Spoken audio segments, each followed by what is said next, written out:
अचे ॾाॾा चांहि पियो। खुराक खाधी अथव न, हाणे चांहि पीअंदव त हाज़मो थी वेंदव। हा मां सही थी चए पई, मुंहिंजो हाज़मो मिड़ई थोरो ख़राब आहे। ॾिस त सही, वो घर जा कख पनई खाई वियो, अञा हाज़मो सही न अथसि। भाई केकिया मूंखे आहे बाबा, मूंखे आहे। तूं हिन तरफ़ कन्नु न ॾे। उथ चाचा उथ, तुंहिंजो वक़्तु पूरो थी वियो आहे। मां त अञा जेरो वेठो आहियां। तूं त जीअरो आहीं चाचा, पर हिन तो लाइ क़बर खोटे तयार कई आहे। क़बर में त हिते पियो आहे, असां वटि वॾा ऐश अथसि। हा उहा त मूंखे ई ख़बर आहे। दादो अरबाब अबे जे लाइ लेला कुटियूं वेठो आहे, फतकनि था पिया हिते।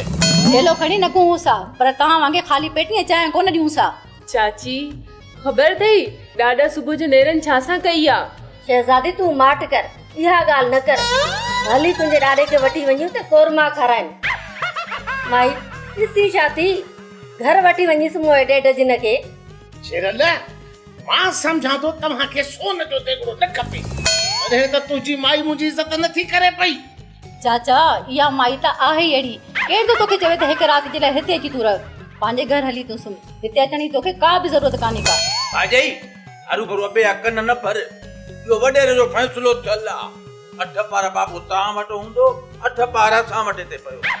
ॿुधी न माई मिर्ज़ादी, इहो बोतार जो फ़ैसिलो थियल आहे। जे चाचो हिते न आयो न त चाचे खे ॿधी खणी ईंदासीं हिते।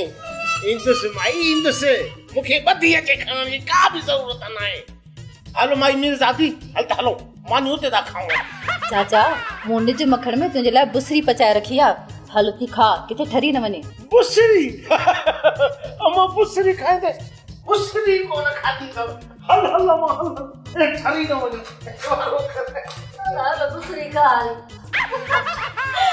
मेरी खे रुगो इहा ख़बर पए न त सोन जो देगड़ो असांजी तरफ़ पुरियल आहे। बुसरी त छा, जे सुकनि मिर्चनि सां मानी खाराइसि न, जहिड़ी वणे तहिड़ी कजांइ। ख़ुदा करे त बाबू उन्हनि खे अॻे न ॿुधाए त देगड़ो हिन तरफ़ पूरियल आहे, एतिरो जो असांखे देगड़ो हथ न अचे। बाबा उनजे लाइ तूं परेशान न थी, मां ॾाॾा खे झले छॾियो हुयो त तूं उन्हनि खे देगड़े जो ॾस न ॾिजांइ। मां तो त ॾाॾे खे सम्झायो आहे, पर अॻियां बि माई मीरी आहे। एसी ताईं निड़ीअ तां न हटाईंदसि जेसी ताईं ॾाॾा हुनखे सोन जे देगड़े जो ॾस न ॾींदो। मूंखे त ख़ौफ़ थो थिए त या तो अरबाब मीरज़ादी बाबा खे घुटो ॾेई मारे न छॾनि। जेसी ताईं मिल्कियत ज़ाहिर न थी थिए न, तेसी ताईं चाचे खे कोन मारींदा। मिल्कियत हथ अचण खां पोइ ॾाॾा न हिन तरह जो रहंदो न हुन तरह जो। मूंखे त ॾाॾा जी परेशानी आहे। अम्मा तूं हिन जे लाइ परेशान न थी, जेकी मिल्कियत असांजे हिसे में मिलंदी न, उन्ही में बाबा जी ख़िदमत में थींदी रहंदी। पर जेकॾहिं सोन जो देगड़ो न मिलियो त बाबा बि रुलंदो रहंदो।